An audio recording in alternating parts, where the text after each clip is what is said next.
It's also going to be important for us as owners of blind dogs to be aware of other dogs and keeping our dogs safe in the company of other dogs. Now, dogs communicate their intentions not only with vocalizations, but with body language by the positioning of their ears, posturing of their tail, raising their hackles, baring their teeth, or wagging their tail. And although our blind dogs may be able to sense fear or apprehension or aggression, our blind dogs are not going to be able to see or interpret the body language or facial expressions of other dogs. So they may, therefore, react inappropriately according to the social conventions of dogs. And when I think about how a blind dog looks with their large staring eyes, their large dilated eyes, that forward-facing ears, maybe a broad stance as well, and unable to avert their eyes if someone is staring at them. And I imagine that that may look strange to another dog, but that's just speculation on my part, and there may be many factors that we don't understand as to why a blind dog may be singled out or maybe even act out. But it's important for us to at least have a basic knowledge of dog body language so that we can keep our dogs safe when we're in the company of other dogs. So I'm just going to go over some very simple, basic language that we probably all have seen, and we should all be able to recognize as well. So here we have the dog on the left. This dog is taking a neutral stance.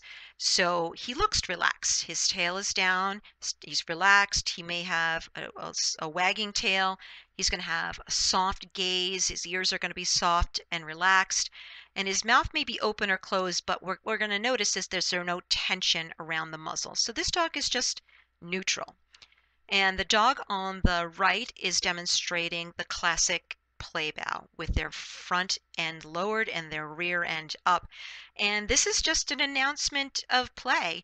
And dogs will use play bows before and all during play sessions. So this dog is just trying to initiate a game. The dog on the left here is a dog that's taken an alert stance. Now, this is not an aggressive dog. This dog with this is just something interesting has come into this dog's environment. And this dog's got its ears up. Its eyes are large and staring. You can't see it in this picture, but their front legs are held stiff, and their tail may be up and stiff. But what we notice is that there's some tension around the muzzle. So this dog is something interesting has come into this dog's environment, and it's just watching to see what's going to happen. And the dog on the right is demonstrating a classic position of a fearful dog. His tail is tucked between his legs. His eyes are large and wide open, exposing that white part of the eye, and the ears are pinned down on the head. And this dog is going to try to appear to make themselves look smaller. So this dog is demonstrating a classically fearful position. And the dog on the right is demonstrating passive submission. This dog is rolled up on the back. It's exposing their abdomen. They're not making a direct gaze. Dogs that are actively submissive would be standing, but would also divert their eyes. Their tail is probably hung low, and they may be holding up one of their front paws. So this dog doesn't want any trouble. This dog is submissive. Now, the dogs on the right are demonstrating a classical warning snarl. Now, this is a clear indication for us to back up and give space between dogs. Even if other owners of the other dog tells us this is just how my dog says hello, or this is how my dog greets, this is really should be taken seriously by the owners of blind dogs, and we should allow for space between those dogs. And now this is an aggressive dog. This dog has taken a very classical, clear, aggressive stance. A dog that is aggressive is going to have their hackles raised. They're going to make direct eye contact. They're going to roll their lip, and they're going to bare their teeth. Their tail is going to be held stiff and their ears are going to be stiff and forward. And an aggressive dog is going to try to appear to make itself look larger, and it's going to be moving forward. So if this dog's warnings aren't taken seriously, this dog will probably bite. So we want to be aware of this body posture. Also, I think it's important for us to keep in mind that we may want to keep an eye out for these dogs that have high arousal or low impulse control. And these dogs aren't necessarily, bad dogs. These dogs are simply overstimulated and possibly just over threshold. These dogs are pushy, and they often ignore the body language of other dogs because they're so stimulated. And also, perhaps we have to look at ourselves and make sure maybe our dog isn't the dog that has the high arousal or low impulse control.